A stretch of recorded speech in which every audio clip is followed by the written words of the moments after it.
So yesterday was Selection Sunday, and we now know the 64 to 68 teams that'll be participating in the 2022 NCAA tournament. And yeah, this video is pretty simple. I won't be filling out my bracket live, but I will be going over a few major upsets that I believe might occur during this year's tournament. And these aren't weak upsets either. Like, all of these upset predictions will be pretty wild and honestly probably embarrassing in hindsight, and partially because I really only keep up with college basketball for the NBA prospects anyway, and I really only watch during March. And also because, what is an NCAA tournament without some crazy upsets? It's literally the beauty of March. But anyway, I won't keep this intro going for too long, so really quick. What's up, YouTube? Plug Speaks back with a vid. If you're new, first of all, welcome. Go ahead and sub. Also, like the vid if you enjoy. I upload 2 to 3 times a week, and I do plan to upload a whole lot of March Madness content, so definitely sub if you think you would enjoy that. And yeah, I definitely appreciate it. We're grinding for 5K, but back to the vid though.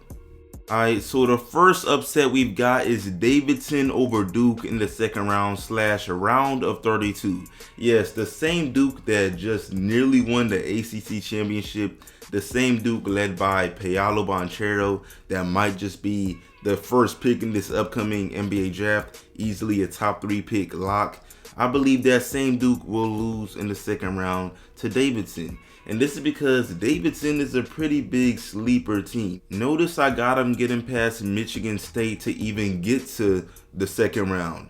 And this is because, first of all, the Spartans aren't even that good this year. And also, Davidson, they're a team that knows how to score and they play defense. And they have a guy that is an absolute sharpshooter from 3. I can't pronounce his first name, but y'all know who I'm talking about. His last name is Lee, and this guy he's an absolute torch at times. He only averages 16 points, but he shoots an amazing 48% from the field and 39% from 3. He's someone no team wants to face when he's hot. And if Paolo Banchero, Wendell Moore Jr., and basically the whole Duke crew doesn't come to play, and they play the way they did versus Virginia in the ACC tournament, this could be a very early and easy upset. Now for this next upset, we've got Carolina over Baylor in the round of 32 / the second round. And I fully understand, this sounds ridiculous. Baylor's the first seed? They just won last year, and Carolina has proven to be very, very inconsistent. It's like Carolina doesn't know if they want to be mid or if they want to be elite. But at the end of the day, it's UNC, man. They're Carolina, and if Caleb Love and Armando Beckett and just the whole crew comes to play, Carolina is a very, very tough team to beat. And again, Caleb Love is the real deal. He may be inconsistent, but he's proven to deliver from time to time in big moments. Now, I don't got too much to say on Baylor's end. They're a great team. They play great defense. Logically, you should choose Baylor, and if you're betting money, you should choose Baylor. But if I'm going for some major upsets, I got Carolina over them. It's really that simple. Now for the next upset, we've got UCLA over Kentucky in the Elite 8 as they go to the Final Four. And to me, this low-key isn't even a major upset. If we know anything about March Madness and Kentucky, and especially John Calipari, he's a great coach for development. He gets his guys to the NBA. Let's not give him all his credit in that lane. John Wall, Tyler Herro, Bam Adebayo, De'Aaron Fox, it's countless. He gets his guys to the NBA. But when you give him a bunch of NBA talent, they be going out sad. Like, they do not really win championships. He's got an easy first rounder, maybe a lottery pick in Ty Washington. And I guarantee you, this team does not go past the Elite 8. So, it's an upset, but this is not really that big of an upset. Especially since, UCLA is an experienced team, and they've got Johnny Juzang, who went crazy last year, and who could probably be in the NBA right now. So, yeah, this isn't really a huge upset, but nonetheless, it's technically an upset, and we've got UCLA over Kentucky in the Elite 8 as they go to the Final Four. For this next upset, we're bringing it back to Davidson as they go all the way to the Elite 8 and beat Gonzaga. I'm so serious. I have Davidson over Gonzaga in this 2022 NCAA tournament. And I understand that sounds crazy, but you also gotta understand that, it's easy to fall for the Gonzaga hype. I'm not even gonna use the cliche that y'all got a weak conference or division or any of that. But Gonzaga, it's almost like every year they have the #1 seed. And over the past couple seasons, they've had some elite talent.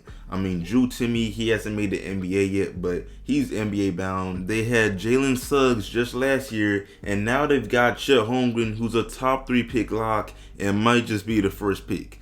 But I don't know what it is. It's just something with Gonzaga. They can't go all the way. And Davidson is looking like the team to beat them. I don't know what it is, but something is telling me it's Davidson's year to make some type of goofy, random, unexpected run. Like, Oral Roberts did last year. Davidson will be that team. I'm not saying they're going all the way. Absolutely not. But Davidson versus Gonzaga could possibly result in a major upset. The next big upset I got for y'all is Loyola Chicago over Villanova in the second round as they get to the Sweet 16.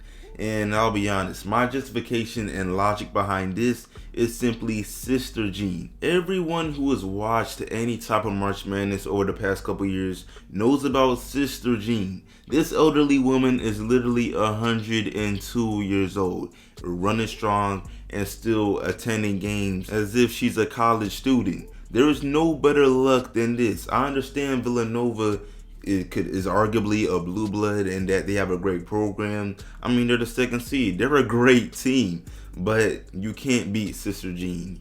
Y'all seen the run they had in 2018 where they went all the way to the Final Four. Now that's not happening this year, but Sister Jean will be enough to get them past Villanova. Next upset I got for y'all is the University of Alabama at Birmingham going all the way to the Sweet 16 after defeating both Houston and Illinois.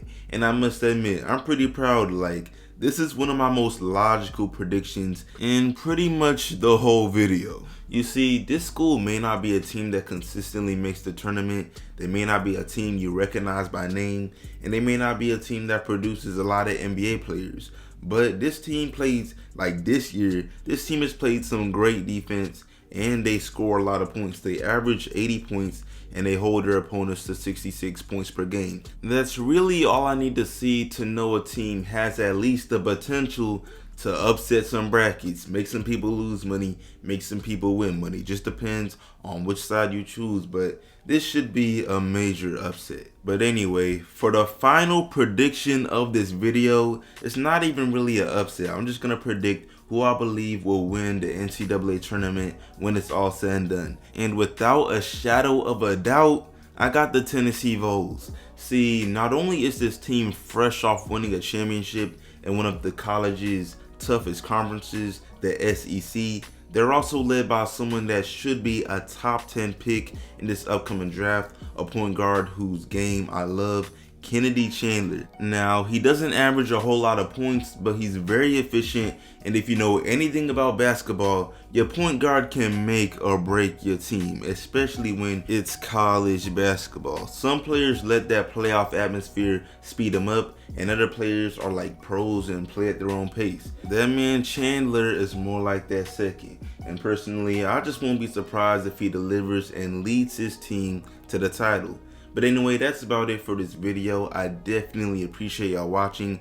Let me know if y'all think my major upsets are laughable. Do you think they'll age well? Why not? Drop your upsets in the comments. I will definitely read them. And yeah, like the sub, share it, sub if new, all of that. And I'm out.